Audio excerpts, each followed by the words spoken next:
kemi Dorian Telitin, këshilltar i Partisë Demokratike nga Bashkia e Tiranës, i zgjedhur edhe antar i Këshillit Kombëtar. Urime për përzgjedhjen e re, zoti Teliti, dhe uroj suksese në rrugtimin tuaj. Falenderit, shumë falenderit. Zoti Teliti, akuzat për funksionimin e Bashkisë Tiranës nisur edhe nga arrestimi. Kryebashkiaku Erion Veliaj kanë qenë shumë të shpeshta nga ana e PD-s, kemi qenë shpeshherë së bashku në studio për të folur për problematika nga më të ndryshmet. Çfarë po ndodh me depozitimin e dherave dhe menaxhimin e mbetjeve urbane në kryeqytet? Çfarë po ndodh? Pyetje shumë e drejtë. Në javën kaluar kemi pasur një dëgjes me përfaqësuesit e firmës që bëjnë menaxhimin e landfillit, dhe mbledhjen e plegave të Tiranës, falë, dhe menaxhimin e landfillit, dhe aty të surprizuar morëm vesh që tashmë firma e sekuestruar me anë të urdhrit të prokurorisë nuk pranonte më depozitimin e dherave në landfill, ashtu siç ka qenë i mëparshëm urdhri i kryetarit të bashkisë ende Zyre Erion Veliaj. Për hir të vërtetës ne kemi kundërshtuar këtë urdhër, pasi kjo përbënte një kosto shtesë për biznesin. Por gjithsesi ishte një urdhër në fuqi, i cili tregonte se ku do të depozitoheshin dherat. Ndërkohë nga përfaqësuesit e firmës jemi bërë me dije që prej disa muajsh tashmë ky depozitim është ndaluar. Pyetja e madhe që neve na lindi dhe që nuk mori përgjigje, ku shkojnë dherat e gjithë këtyre ndërtimeve të gropave që hapen në Tiranë? Përgjigje nuk morëm. Pra sot kemi, përveç faktit që nuk po zbatohet një urdhër i kryetarit bashkisë, të cilat përsëris ne kemi kundërshtuar në fillesë atë urdhër. Pra kemi qenë kundra atij urdhri. Por gjithsesi ishte vendosur kështu me anë të vendimit që kishte marrë kryetari i bashkisë sot në rezident Durrës, se si do menaxhoshë dera në Tiranë. Ne sot kemi një menaxhim të pa deklaruar, po themi, sepse nuk dihet sepse ku shkojnë të dhera. Çdo grop, çdo ndërtim që hapen në Tiranë përbën me dhjetra, me qindra, me mijëra metra kub dhera. Ku depozitohen të dhera? Ku shkojnë të dhera? Përgjigje nuk kemi marrë. Kjo do të jetë që në seancën e parë të mbledhjes së Këshillit Bashkiak, e cila pritet të ndodhi gjatë ditëve të ardhshme, do të jetë temë kryesore, pasi menaxhimi i dherave thjesht, pra ky menaxhim tashmë jo thjesht i dështuar, por edhe i paditur nga ana të zgjedhjeve vendor, se ku po shkojnë dherat e Tiranës dhe ku qëndrojnë ato, përbën një rrezik akoma dhe më të madh. Nuk është thjesht fakti që ato nuk po depozitohen, po fakti që ato po hidhen ndoshta pa kritere në zonat e caktuara, duke dëmtuar dhe ekosistemin atyre zonave. Pra jemi në një situatë përballë skandalit të ri. Një skandal i cili ishte problematikë edhe më përpara, problematikë që ne kemi denoncuar, po tashmë kjo është problematikë akoma dhe më e madhe, pasi ky menaxhim i munguar, po themi, apo menaxhim kaotik, ku çdo kush i cili po ndërton mund të çojë dherat e tij ku të gjej hapësira dhe ku të dojë, ku dëshiroj. Kjo praktikisht përbën akoma dhe këmban më të madhe larg. Mungon informacioni apo mungon transparenca? Mungon pra nuk ka transparencë, nuk na u bë transparencë as edhe në mbledhje. Pra ajo që po ndodh sot është një mungesë totale dhe njëkohësisht bashkëpunim në shkeljen e këtij mënyre të bërit punës, po themi, pra të kësaj procedure dhe nga vetë bashkia në heshtje. Pra bashkia ka marrë njoftimin që dherat nuk depozitohen më në landfill. Dhe vetë bashkia nuk ka marrë masat për të nxjerrë rregullat e reja se si do të menaxhohen dherat në Tiranë. Duke lënë praktikisht, duke lënë të pa rregulluar këtë problematikë, e cila përsëris nuk dëmton thjesht fakti që dherat u depozituan fizikisht diku, por mund të dëmtojnë edhe ekosistemin atyre zonave ku dherat po depozitohen pa kriter dhe pa as edhe lloj rregulli. Ndërkohë kemi policinë bashkiake, e cila në zyrat e veta ka ende urdhrin e kryetarit të bashkisë, i cili thotë dherat depozitohen në landfill, që e përsëris edhe një herë, urdhri ka qenë i gabuar dhe ai, që ne kemi kundërshtuar. Por çdo që tjetër jemi para këtij fakti. Pse policia bashkiake mbyll syt? Nga kush ka marrë një urdhër të ri me gojë policia bashkiake, e cila po mbyll syt nga fakti që dherat nuk çohen më në landfillin e Tiranës, po depozitohen ku të ketë hapësira boshe. Ne para disa javësh, në mbledhjen e fundit të Këshillit Bashkiak, ne patëm një propozim i cili u shtyp për vendimmarrje për herë të ardhshme, i cili ishte dhënia me qira një zone me një parcele të madhe, mund të zona e Tegut. Dhe aty ishte një kodër e madhe me dhera, të cilët zyrtarët e bashkisë nuk e shpjegonin dot se si ishte krijuar ajo kodër dherash atje. Me sa duket ajo ishte nga një nga vend depozitime në Tiranë, për sa i përket dherave që hapen nga gropa të ndryshme të ndërtimit. Pra neve sot po krijojmë gropa po krijojmë kodra artificiale me dhera.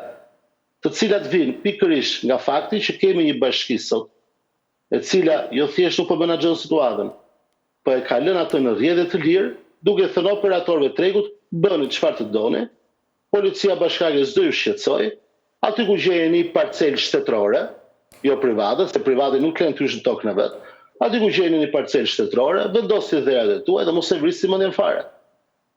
Dhe kjo do të dëmtojë ekosistemin e tokës, do të dëmtojë tokën. Po plehra pse po shohim gjithandej nëpër Tiranë, çfarë po ndodh? Pra kosha të mbushur plot dhe të hedhura jashtë koshave. Po, kjo kishte për sa i përket dherave. Për sa i përket plerave, pastaj, ajo që na u pranua edhe nga përfaqësuesit e vetë firmës që menaxhonin mbledhjen e plerave gjithë ato më radh, ishte një gjë e trishtueshme. Vetë ata e pranuan në mbledhje në atë dëgjesin e bëm me ta, e pranuan vetë që ata nuk ishin të aftë të menaxhonin situatën, dhe që në rast se do të rritej akoma dhe më tepër fluksi i plerave që është normale, të rritë mund të kesh momente dhe stil të caktuara për një fluks turistëve kështu më radh, situata do të dilte jashtë kontrollit. Pra kemi sot menaxhimin e plerave në Tiranë, i cili pranohet vetë nga ata të cilët menaxherët janë të mandatuar dhe që janë të kontraktuar për menaxhimin e plerave, plus kjo edhe shoqëruar edhe nga qëndrimet e vetë zyrtarëve, drejtorëve, shefëve sektorëve që merren me këtë lloj përgjegjësie dhe këtë lloj funksioni në strukturat e Bashkisë Tiranë, të cilët pranuan praktikisht që mund të jemi edhe afër një kolapsi. Kjo është diçka e cila realisht është shumë shqetësuese. Të harxhosh sot e përsëris me ndryshimet që patën në mbledhjen e fundit të Këshillit Bashkiak, ku u shtuan mbi 9 milion euro fondit të menaxhimit plerave në Bashkinë e Tiranës. Duke mos patur më tashmë vetëm 21 milion euro dedikuara, apo pothuajse 30 milion euro të dedikuara vetëm për mbledhjen dhe grumbullimin e plerave, dhe të mos jesh përsëri aftë për të menaxhuar dhe për të mbledhur dhe për të pastruar koshat, kjo ka vetëm një fjalë nga ana jon, ka vetëm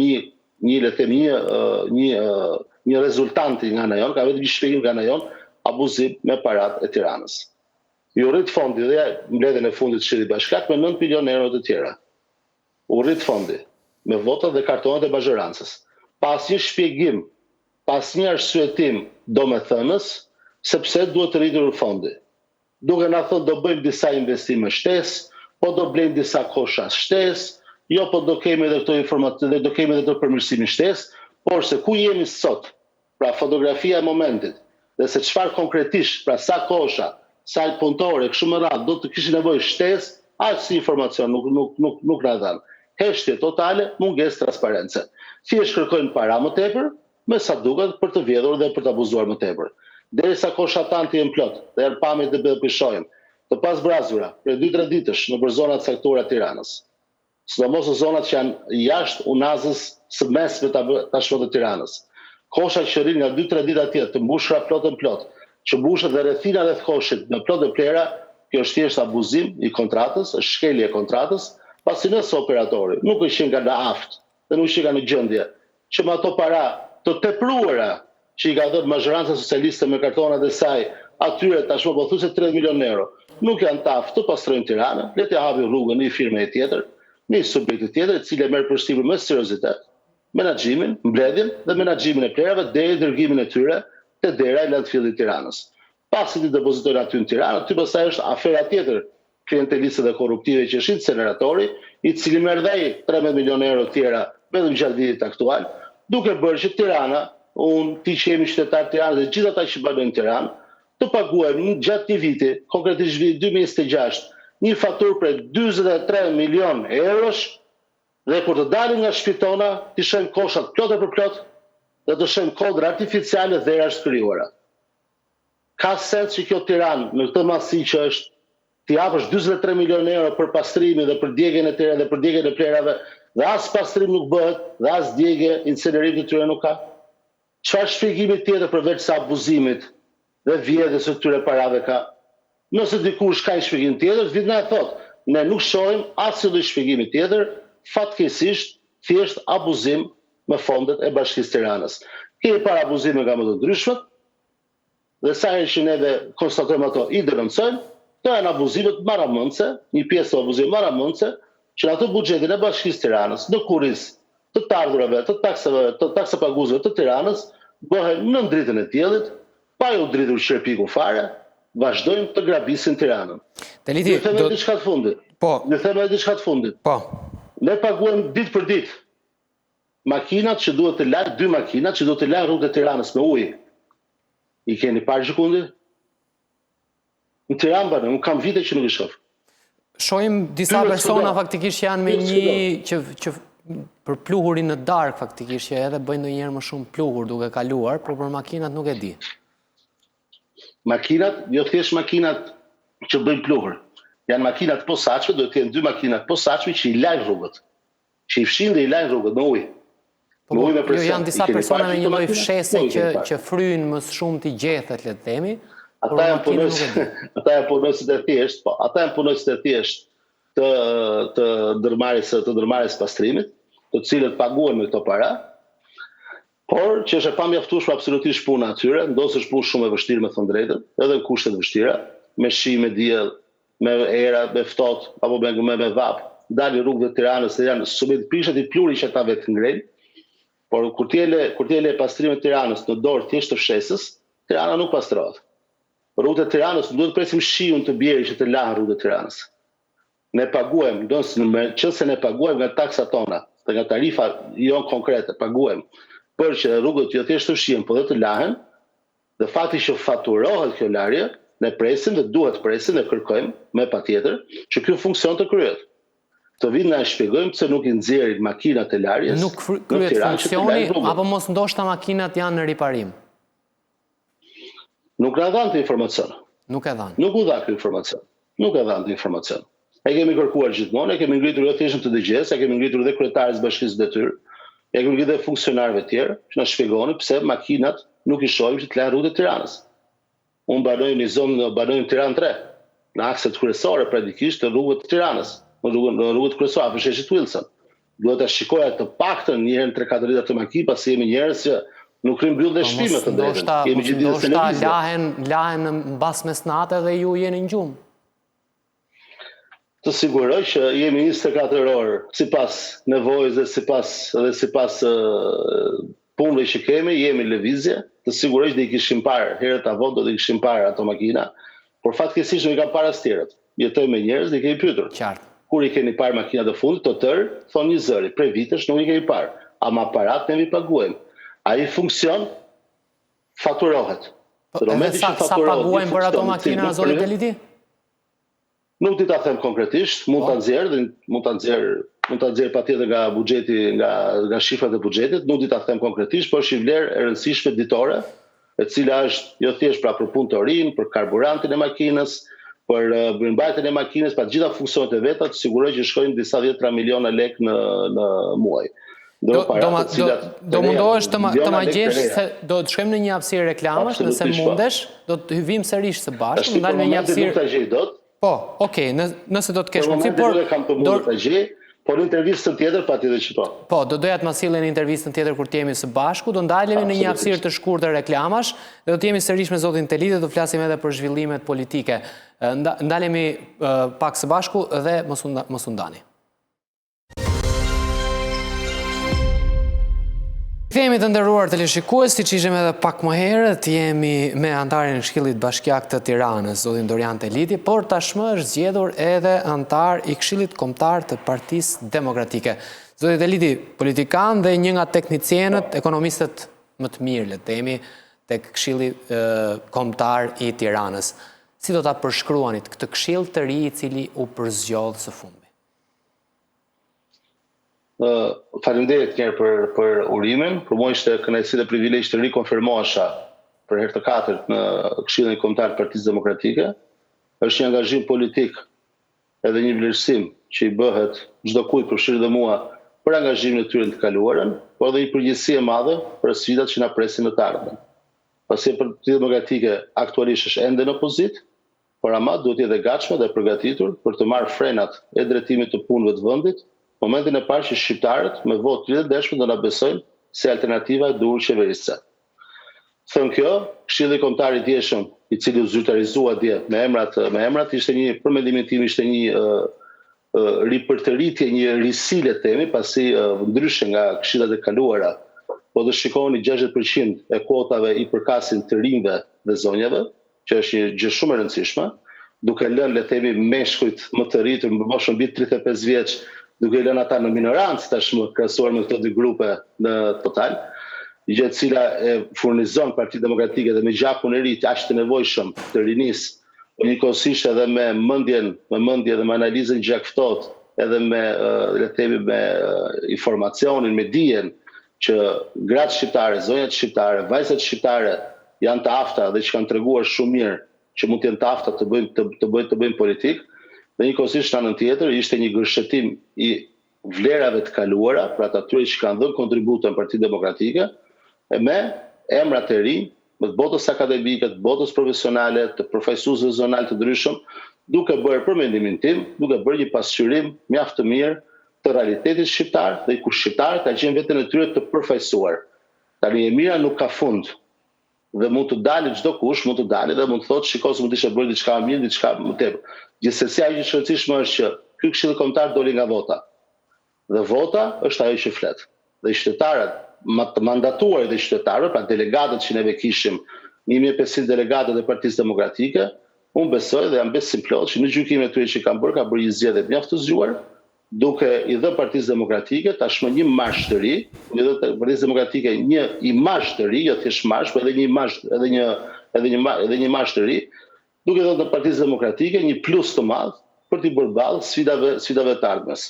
Të tërë duhet të jemi në krye detyrës, të tërë duhet të jemi duke bërë detyrën tonë si opozit, që fillon me denoncimin e çdo lloj problematike, çdo lloj afere, çdo lloj abuzimi, çdo lloj nëpërkëmbje të dinjitetit të pronës apo çdo lloj tjetërsimit pronës private apo publike qoftë ajo.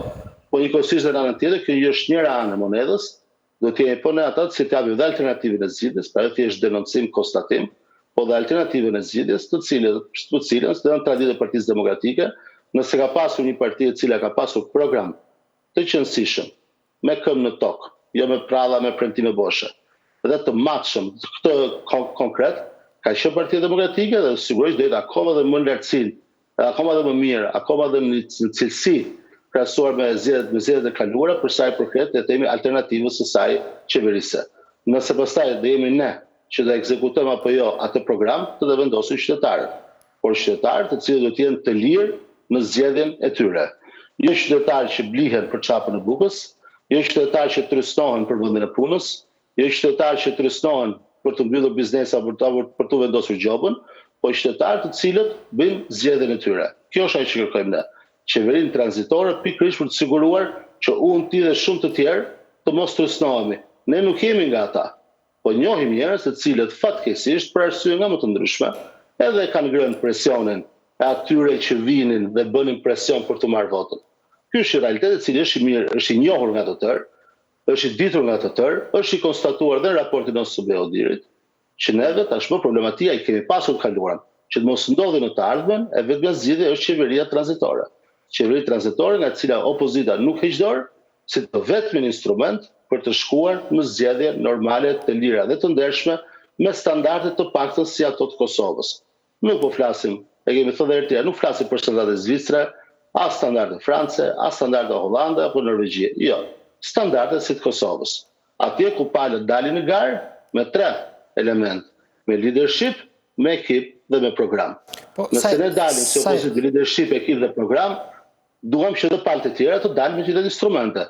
Jo ata me leadership, ekip dhe gjëra program, dhe pastaj me bandat e horrave, me bandat e të fortëve, me bandat e kriminalëve, me lekët e buxhetit shtetit, me lekët që japin pensionistëve, me faljet që u bëjnë gjobave në fushat zgjedhore që është antikushtetuese, e kështu me radhë. Zonë Elidi, shumë eksponentë të Partisë Demokratike që kanë pasur në për intervistat të ndryshme, thuaj se thonë të gjithë të njëjtën gjë. Disa prej tyre janë larguar, disa kanë kritika ndaj Partisë Demokratike dhe thonë që edhe pse partia testohet çdo 2 vjet në zgjedhje të përgjithshme dhe zgjedhje vendore, leadershipi nuk ndryshon, por thjesht ndryshon, mund të ndryshojë pjesa poshtë, Këshilli Kombëtar, seksioni apo diçka tjetër. Si e sheh këtë kritik? Pse nuk ndryshon leadershipi i Partisë Demokratike nga zgjedhja në zgjedhje teksa u bë viti i 13 apo i 14 i opozitarizmit? Se kush është leadershipi i Partisë Demokratike vendos antarësia e Partisë Demokratike. Antarësia e Partisë Demokratike vendosi datën 23 maj që leadershipi i saj është dhe quhet dhe do të ishte, është dhe do të jetë Sali Berisha. Nëse dikush nuk është dakord, apo nuk ishte dakord me emrin e Sali Berishës të qenurit kryetar PD-je, të dilte në garë. Tani unë jemi në demokraci dhe është normale të kesh edhe mendime ndryshe. Në fund fare, mu mendoj që vendimi i mazhorancës brenda familjes tonë duhet respektuar. Dhe duhet i lëmë këto justifikime, pasi edhe unë e shoh dhe i kam dëgjuar disa zëra. Po janë zëra të cilët kryesisht nuk i shoh të bëjnë një punë partie apo të bëjnë një angazhim politik. Janë zëra që thjesht merren duke kritikuar, po nuk merren duke kritikuar, harxojnë shumë kohë duke kritikuar opozitën, brenda për vetes, sesa duke kritikuar aferat klienteliste dhe korruptive. Nuk i dëgjoj një herë këta njerëz të flasin për ujin e pishëm që mungon në Tiranë. Nuk i dëgjoj një herë këta njerëz të flasin për taksat që rriten depoziti. Nuk i dëgjoj një herë të flasin për tenderimet e akshit këta njerëz. Merret gjithë respekti që mund të kenë për ta. Po këtu po flasin për politikë. Si nuk i dëgjoj këta njerëz të flasin për një tender që është kryer, që është sheshit korruptiv dhe klientelist, dhe ta denoncojnë atë. Si nuk flasin për paaftësinë e disa ministrave, se disa kanë edhe aftësi me të drejtat teknike, po disa për tyre nuk e kanë habirin fare se në çfarë zyre dhe çfarë sektori po menaxhojnë. Si nuk e vjen një zërin për të dhe problematike që ka disa ministri apo disa institucione që janë lënë në duart të paaftësve. Si nuk e një problematike në një pronë publike apo private. Çfarë do të thotë kjo që flasim për problemet e opozitës dhe nuk flasim për këto problemet e tjera? Si është? Shiko, nëse do të qëndrosh me këmbë në tokë, dhe nëse do jesh realist dhe racional, ti fol për çdo lloj problematike. Ka një zell të madh për të folur për problematikat e brendshme të Partisë Demokratike, duke edhe hiperbolizuar ato, duke zbulluar më së koti. Dhe ku vjen puna pastaj bën opozitës, po jo opozitë mazhorancës. Shiko, edhe unë do doja shumë që siç u rifreskua këshilli kombëtar, do doja shumë që të rifreskohet edhe kryesia e Partisë Demokratike. Do doja shumë, dhe kam thënë gjë. Unë vetë kam qenë ata që kam mbështetur rizgjedhjen e Sali Berishës kryet PD-s, sepse besoj që gjëja duhur sot. Po njëkohësisht kam thënë që dhe këshilli kombëtar dhe kryesia duhet të rifreskohen në pjesën dërmuese të tyre. E kam të bindjes edhe qytetarët e kërkojnë të gjë, dhe demokratët e kërkojnë të gjë. Pra ishte demokratët, dhe janë demokrata që kërkuan dhe që vendosën që Sali Berisha të rinde në krye të Partisë Demokratike, dhe janë po demokratët që duan ndryshimin dhe rifreskimin në pjesë dërmuese të kryesisë dhe të këshillit kombëtar. Me këshillin kombëtar kjo gjë ndodhi, rifreskimi i saj, me emra nga më të shumt, me 10 emra të rinj që janë futur, a njëjta gjë uroj që të ndodhi edhe me kryesinë e cila pritet zhvillohet gjatë ditëve javën që do kryen zgjedhjet gjatë ditëve dhe 2-3 javë në vijim. Por ama duhet të jemi realist, nuk mund të bëjmë opozitë thjesht opozitës. Nëse ti bën opozitë thjesht opozitës, po i bën një shërbim mazhorancës, dhe kjo është dukshme kjo gjë, dhe po i bën një dëm opozitës, gjoja duke qenë opozitar. Jo opozitar, po, ngri problematikat që kanë qytetarët. Merru pastaj duhet shprehur dhe mendimin tënd. Por mënyra më mirë për ta shprehur mendimin dhe për ta vënë atë në jetë, cili është angazhimi. Është angazhimi. Njerëz të cilët nuk e kanë parë kurrë zonën e tyre të votimit. Njerëz që nuk kanë parë kurrë se çfarë është komisioni i votimit. Apo flas edhe për zgjedhje. Njerëz që kur vin fushatat, zgjedhje, nuk dalin me Bashkë Demokratët për të bërë fushat për takuar njerëz shumë radh. Pastaj pasi mbaron fushata, na sillen si demokrat, të më thënë drejtën, të janë thjesht filma.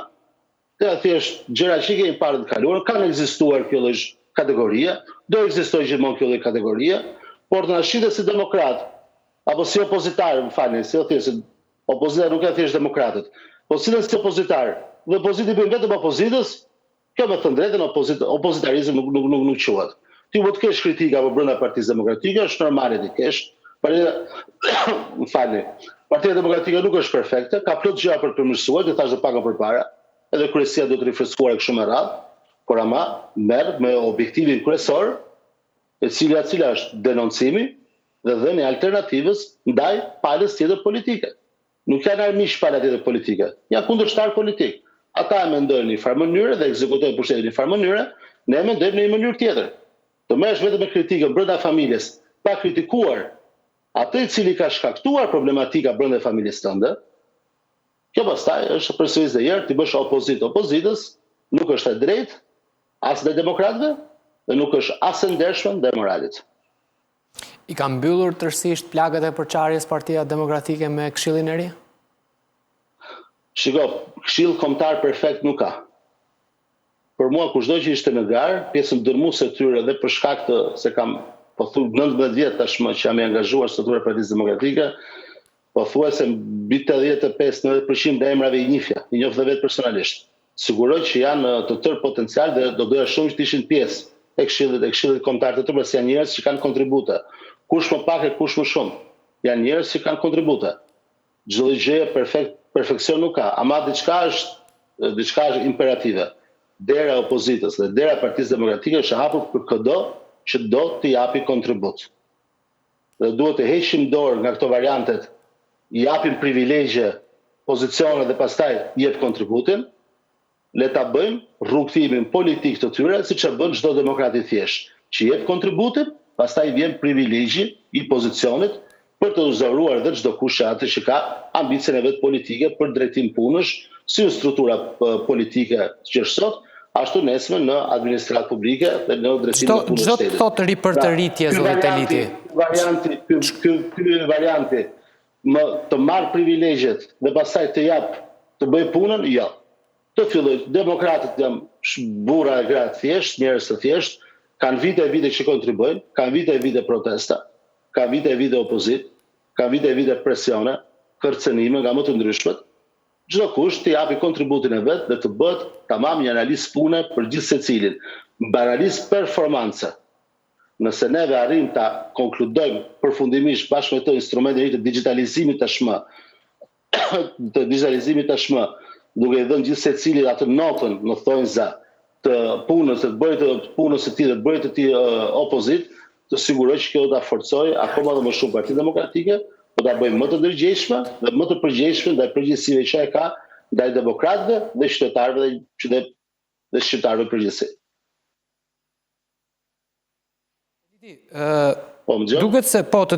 Duket se Partia Socialiste ka dalë në terren, ka nisur fushatën, le të themi, ka takime në bazë.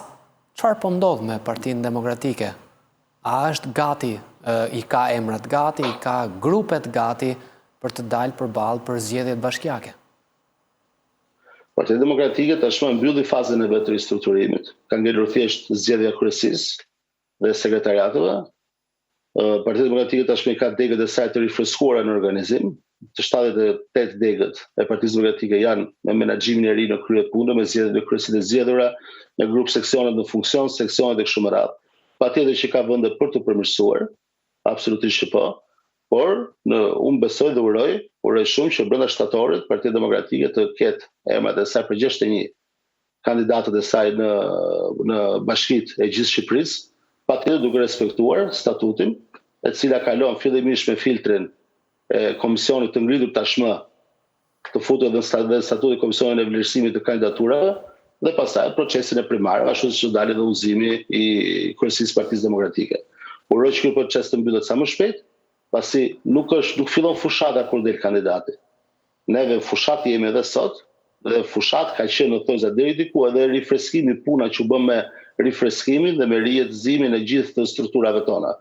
Kështu që nxjerrja e kandidatëve që uroj të ndodhi një orë më parë, realisht uroj të ndodhi një orë më parë, thjesht do të vendosi atë kapitenin anijes së çdo zoneje me kandidatin ton për të vazhduar që në zgjedhjet e prill-majit të vitit të ardhshëm, zgjedhjet lokale, ne të arrijmë rezultat jo të kënaqshëm, por rezultat sa më të mirë të mundshëm, që të kemi shumë zona të cilat sot janë në një regjim të votës së blerë, të votës së presionit, të rikthehet menaxhimit të tyre. A mendon, Teliti, për ta mbyllur me këtë pyetje, a mendon se Tirana zgjedh një grua në krye të saj, PD-ja mund të përzgjedh një grua në krye të saj, dhe ju mendoni si e shihni? Domethënë ju jetoni këtu, e njihni mirë politikën, i dini shifrat, matematikën, si e sheh një grua apo një burr në krye të Tiranës? Nuk ka rëndësi grua apo burr. Të siguroj diçka, që për të vjedhur mjafton të jesh edhe personi vetëm. Për të kryer punët duhet të jesh ekip. Që pavarësisht është burr apo grua, ai që do zgjidhet në krye të Tiranës, dhe që unë jam besim plot që në rast se neve zgjedhim figura me vërtet mira, ndonse se do ketë presion të gjithanshëm me administratë, me para, me banda, me gjëra, ne do jemi shumë afër, ne do kemi shanset maksimale për rikthimin e Tiranës në drejtimin e opozitës, të siguroj që nuk kam më rëndësi thjesht në menaxhimin e punëve se kush është kryetari. Për të vjedhur mjafton një, për të bërë punët duhet ekip. Ekipi që më pas do të zgjedhë kryetari i ri i bashkisë, Ajo është akoma dhe më tepër e rëndësishme në menaxhimin e punëve të Tiranës, e cila 90% punëve të saj, më shumë se 90% janë punë operacionale. Pastrimi, qelbërimi, ndriçimi, trotuaret, kopshet, çela, punë operacionale të menaxhimit tyre. Ndërsa vizioni strategjik pastaj është ai që duhet të ketë kryetari i bashkisë, të cilin unë besoj përsëris edhe një herë që me kandidaturat të shkëlqyera që neve kemi dispozicion edhe sot, neve mund të dalim përballë kandidaturës që do zgjidhen nga ana mazhgjanse socialiste dhe të jemi fitues. Sepse jo thjesht se thon sondazhet, por kur ne takojmë qytetarët, masivisht ata shprehin pa kënaqësi nga bashkia aktuale, nga ky uzurpim që është bërë që kemi një kryetar bashkie rezident në Durrës, por vazhdon ta mbajë të bllokuar zyrën e kryetarit bashkisë, nga menaxhimi skandaloz, fatkeqësisht skandaloz, dhe them me shumë trishtim të gjë. Nuk është jam i kënaqur që menaxhot keq Tirana, por unë jetoj në Tiranë. Ikën një kryetar bashkie, vjen një kryetar bashkie tjetër, s'është që kam interesun, por nis vajzat e mia këtu në Tiranë. I kam vogla, klasë parë dhe klasë katër. Duan një qytet që të pastër, që të ketë trotuare, që të menaxhon plerat siç duhet, që të ketë kopshe çerdhe, që të ketë shkolla dinjitoze. Na vetë interesojmë qytetarit e qytetit, pavarësisht se janë person politik dhe zgjedhur këshilltar bashkiake në kryetarin e Këshillit Bashkiak. Unë intereson qyteti pikë pare. Neve qytetin gjatë këtyre 2 viteve që s'ka qenë Elon Velia në detyrë, në fizikisht në zyrën e vet, ne shohim që gjërat shkojnë gjithë keq më keq. Pra bashkia nuk menaxhon dherat. Bashkia nuk menaxhon plerat. Për këtë do të flasim për ujin që mungon robinet atan. Do flasim për ende për lagjet që s'kan kopshe çerdhe. Vite që na i premtojnë kopshe çerdhe dhe asnjë nuk i bëjnë. Apo kodra e liçenit të Tiranës, gjitha lagjet 50.000 banor pa kopshe pa çerdhe. Po e dish edhe 50.000 banor apo jo? Është një qytet sa lushje mos e drejt. Hiq lushje s'është, ti gjithë kopshet e çerdhe të veta. Hiq lushje gjithë shkollat e veta. Edhe thua rrini pa kopshe çerdhe pa shkolla. Kjo ndodh në Astrira dhe në kodrën e liçenit të Tiranës. Kjo ndodh. Janë 2 zona që secila në madhësinë e tyre bëjnë sa lushje. Delidi, është një temë që do doja ta diskutonim në një emision të veçantë. E kuptoj, është një temë që do doja ta diskutonim në një emision të veçantë. Zonat të tëra me madhësi sa qytete, pa çerdhe, pa rrugë dhe pa shkolla. Por do ta diskutojmë sepse jemi në limitet e kohës. Delidi, është gjithnjë kënaqësi biseda me ju. Të falenderoj. Kënaqësi dhe uroj që të sa më shpejt kjo intervistë radhës për diskutuar këtë çështje. Pikërisht, mos harro do mësjellësh shifrën për punën e makinave se sa shpenzojnë dhe nuk janë. Do të jemi në emisionin e radhës së bashku. Të përshëndes Delidi. Edhe një herë urime për përzgjedhjen në Këshillin Kombëtar.